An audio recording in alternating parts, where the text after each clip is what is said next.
Hello, friends. It's Jane Sarton here. Happy Monday. Are you there? I think I've got it.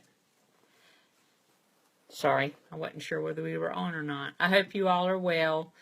Today is day number 8 of the 30-day video challenge that I'm participating in.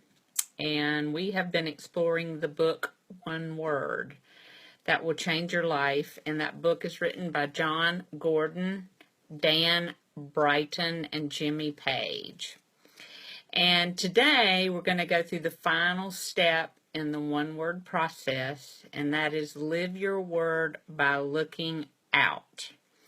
When your word comes to you, it could be in the form of a character trait, a person, a spiritual focus, an attribute, or a value. And no matter what it is, though, no matter how it comes to you, it's going to be exciting, I promise. Some say that finding their word is the hardest part, but others say that living it out is the hardest part. And that's just something that you are going to have to decide for yourself. I really don't think any of the steps are hard, as long as you just let go of your desire to control the process, and instead you just need to let it happen. So thus far, you've prepared your heart by looking in. And if you're still working on that step, that's great. That's perfectly fine. And you've discovered your word by looking up, asking God or the higher being for your word. And then it's time to live your word by looking out. Life changes will slowly begin to happen in very unexpected ways, and it will be exhilarating as well as challenging at times. You'll face obstacles you may not have expected, and sometimes you may even feel a little bit stretched. But we learn a lot when we step out of our comfort zone, so just stay the course.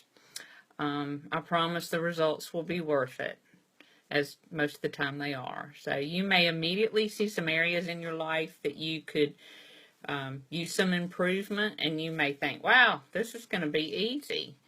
However, more difficult areas in our lives that go through changes are often revealed much later. So just remember that. Remember, those unexpected lessons can also bring unexpected blessings.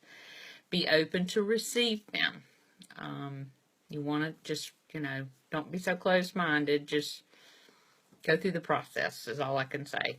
One word doesn't really work like New Year's resolutions. It's not something that you do and you check off your list. Instead, think of it more as a journey of ups and downs that all work to shape you into the person that you were created to be. So whatever you experience as a result of this year, that is what was meant to happen for you.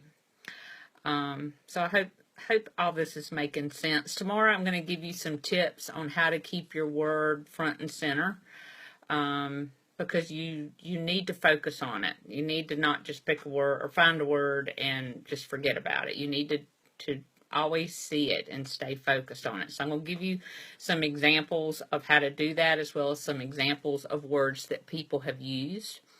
I know the lessons in the process are not overly specific, and one of the reasons for that is because this is a very individual process. It really is one that really requires you to tune into your inner self. So if you have any questions on any of this, please feel free to message me with anything you may have. I hope you're all having a great evening, and I will see you tomorrow. Take care. Talk to you soon. Bye. And also, thanks, guys, for tuning in, Tamo and Khaki. And Sue, great. Good to see you. Bye.